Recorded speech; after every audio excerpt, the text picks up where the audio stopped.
Satyabhama Institute of Science and Technology, Chennai. Hello friends, Jagranjosh dot com के इस video में आप सभी का स्वागत है। मैं हूं सैयद सोबान। आज के इस वीडियो में हम जानेंगे कि आज के करंट अफेयर से क्या कुछ सवाल बनाए जा सकते हैं, उनके सही जवाब क्या होंगे और साथ ही साथ उनसे रिलेटेड कुछ की फैक्ट्स के बारे में भी बात करेंगे। साथ ही साथ इस वीडियो के एंड में आपको एक सवाल देंगे जिसका जवाब आपको हमें कमेंट बॉक्स में लिख कर देना होगा। तो चलिए शुरू करते हैं पहले सवाल के साथ। अंतर्राष्ट्रीय मजदूर दिवस यानी कि इंटरनेशनल लेबर डे निम्न में से किस दिन मनाया जाता है? इसका सही जवाब ऑप्शन सी 1 मई। तो हर साल 1 मई को अंतर्राष्ट्रीय मजदूर दिवस मनाया जाता है। 1 मई का दिन दुनिया के मजदूरों और श्रमिक वर्ग को समर्पित होता है। इस दिन को लेबर डे, श्रमिक दिवस या फिर मई दिवस या फिर मे डे जैसे नामों से जाना जाता है। भारत में पहली बार 1 मई 1923 को मद्रास, जो कि अब चेन्नई के नाम से जाना जाता है, वहाँ पर पहली बार अंतर्राष्ट्रीय मजदूर दिवस मनाया गया था। और इसके जुड़ी हुई अगर आप एक वीडियो अलग से देखना चाहते हैं तो वो भी हमारे चैनल पर मौजूद है, तो उसमें थोड़ी ज़्यादा जानकारी है, आप वहाँ से वो प्राप्त कर सकते हैं। बढ़ते हैं अगले सवाल की तरफ। कनाडा ने हाल ही में किस देश को कोरोना संक्रमण से लड़ने के लिए 10 मिलियन अमेरिकी डॉलर की सहायता प्रदान करने की घोषणा की है? इसका सही जवाब है ऑप्शन डी, भारत। जैसा कि दोस्तों आप जानते हैं कि कनाडा ने भारत को कोरोना संक्रमण से लड़ने के लिए 10 मिलियन अमेरिकी डॉलर की सहायता प्रदान करने की घोषणा करी है। और कोरोना के जो बढ़ते हुए मामले हैं, इसकी वजह से स्वास्थ्य महकमे पर बहुत बोझ भी पड़ा है। भारत की हम बात कर रहे हैं और जिसकी वजह से स्थिति जो है वो ज़्यादा ख़राब हुई है।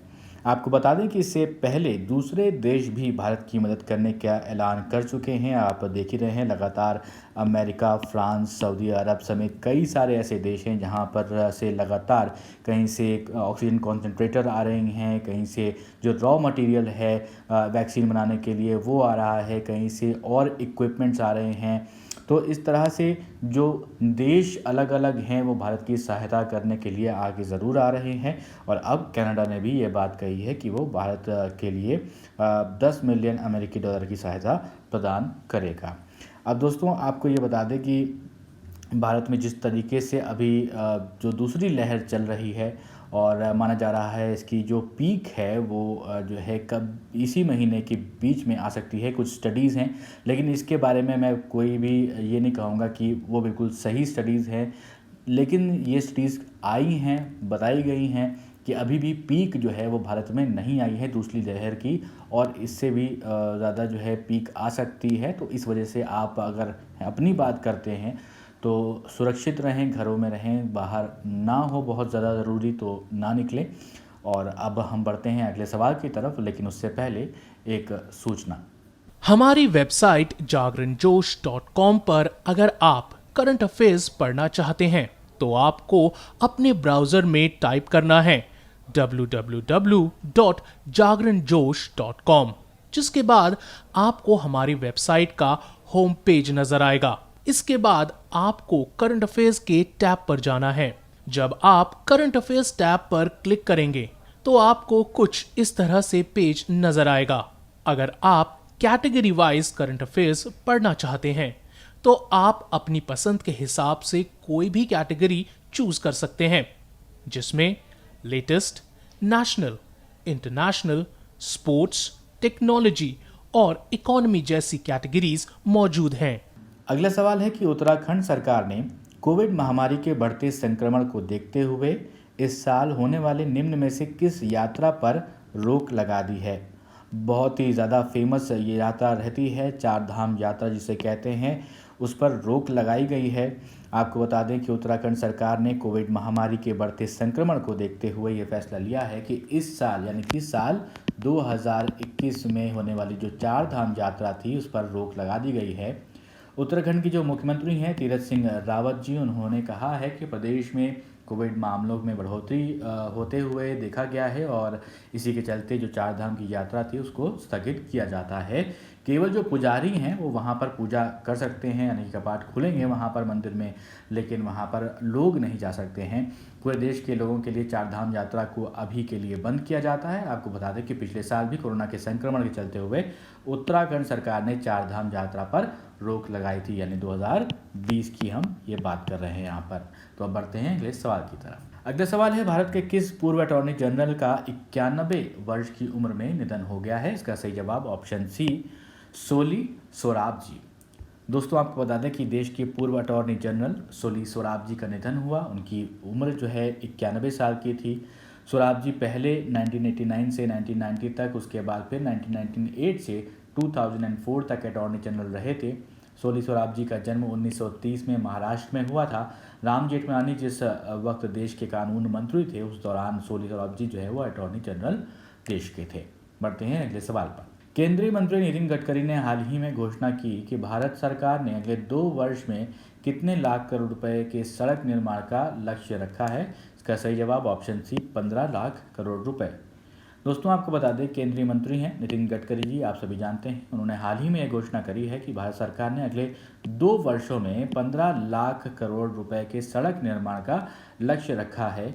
इस लक्ष्य को प्राप्त करने के लिए भारत सरकार का लक्ष्य 2021 और 22 में प्रतिदिन 40 किलोमीटर सड़क का निर्माण करने का होगा। और भारत सरकार सड़क क्षेत्र में 100% प्रत्यक्ष विदेशी निवेश की अनुमति दे रही है। इससे नेशनल इंफ्रास्ट्रक्चर पाइपलाइन यानी कि NIP जिसे कहा जाता है, उसको बढ़ावा देने में भी मदद मिलेगी। अगला सवाल है कि किस देश ने हाल ही में जानवरों के लिए कोविड-19 टीकों के पहले बैच का उत्पादन किया है? इसका सही जवाब है ऑप्शन डी, रूस। तो आपको बता दें कि रूस ने हाल ही में जानवरों के लिए कोविड-19 टीकों के पहले बैच का उत्पादन किया है। कुछ केसेस ऐसे सामने आए थे जहां पर कुछ जानवरों को भी कोविड के जो है सिम्टम्स मिले थे, उसमें वायरस मिला था, लेकिन अभी तक ऐसा भारत में नहीं है, तो डरने की ज़रूरत नहीं है। इस वैक्सीन का नाम जो है कार्निवैक है और विश्व स्वास्थ्य संगठन ने हाल ही में मनुष्यों और जानवरों के बीच वायरस के संचरण की संभावना की पुष्टि की है। रूसी वैज्ञानिकों का मानना है कि इस वैक्सीन के उपयोग से वायरस के उत्परिवर्तन जो म्यूटेशन होता है उसको रोकने में मदद मिल सकेगी। अगला सवाल है कि अंतर्राष्ट्रीय खगोल विज्ञान दिवस इंटरनेशनल एस्ट्रोनॉमी डे निम्न में से किस दिन मनाया जाता है? तो इसका जो सही जवाब है वो है ऑप्शन डी, 2 मई। तो यहाँ पर दोस्तों आपको बता दें कि हर साल जो इंटरनेशनल एस्ट्रोनॉमी डे है वो 2 बार मनाया जाता है। तो एक बार ये ध्यान रखिएगा, क्योंकि ये एक ऐसा जो दिवस है वो 2 बार जो साल में मनाया जाता है, वो है एक 26 सितंबर को और दूसरा 2 मई को। तो ये याद रखिएगा कि जो इंटरनेशनल एस्ट्रोनॉमी डे है साल में 2 बार मनाया जाता है। कब? 26 सितंबर और दूसरा जो है 2 मई को। तो इस दिन जो खगोलीय संस्थान हैं, जो प्लानिटोरियम संग्रहालय विभिन्न गतिविधियों का आयोजन करते हैं और खगोल विज्ञान की दुनिया के बारे में जागरूकता फैलाते हैं। और पहला अंतर्राष्ट्रीय खगोल विज्ञान दिवस जो है वो 1973 में मनाया गया था। यह उत्तरी कैलिफोर्निया के खगोलीय संघ के तत्कालीन अध्यक्ष द्वारा शुरू किया गया था। अब वो सवाल जिसका जवाब हमने आपसे पिछले वीडियो में पूछा, चीन से एक अंतरिक्ष खनन स्टार्टअप ने किस तारीख को पृथ्वी की निचली कक्षा में एक रोबोट प्रोटोटाइप लॉन्च किया है? सही जवाब 27 अप्रैल। तो आप में से बहुत सारे दोस्तों ने सही जवाब दिया। चीन से एक अंतरिक्ष खनन स्टार्टअप ने 27 अप्रैल 2021 को पृथ्वी की निचली कक्षा में एक रोबोट प्रोटोटाइप लॉन्च किया है, जो एक बड़े नेट या फिर कह सकते हैं जाल के साथ अन्य अंतरिक्ष यानों द्वारा छोड़े गए मलबे या फिर कचरे को हटा सकता है। इस NEO-01 को चीन ने लॉन्ग मार्च 6 रॉकेट जो है पर अन्य उपग्रहों के साथ लॉन्च किया गया था और इस छोटे आकाशीय पिंडों का निरीक्षण करने के लिए भी अंतरिक्ष के दूरस्थ स्थानों पर पहुंच जाएगा। तो अब एक सवाल आपके लिए जिसका जवाब आपको हमें कमेंट बॉक्स में लिखकर बताना है। सवाल है कि निम्न में से कौन सा देश कम गति वाली ड्राइवरलेस कारों को चलाने की अनुमति देने वाला पहला देश बन गया है? आपके ऑप्शंस ब्रिटेन, भारत या फिर नेपाल या फिर जापान। आप अपने जवाब हमें कमेंट बॉक्स में लिखकर बताएं। अगर ये वीडियो आपको पसंद आया हो तो इस वीडियो को लाइक करें, इस वीडियो को ज़रूर शेयर करें अपने दोस्तों के साथ भी, और अभी तक आपने हमारे चैनल को सब्सक्राइब नहीं किया है तो ज़रूर सब्सक्राइब करें और देखते रहें जागरणजोश.com।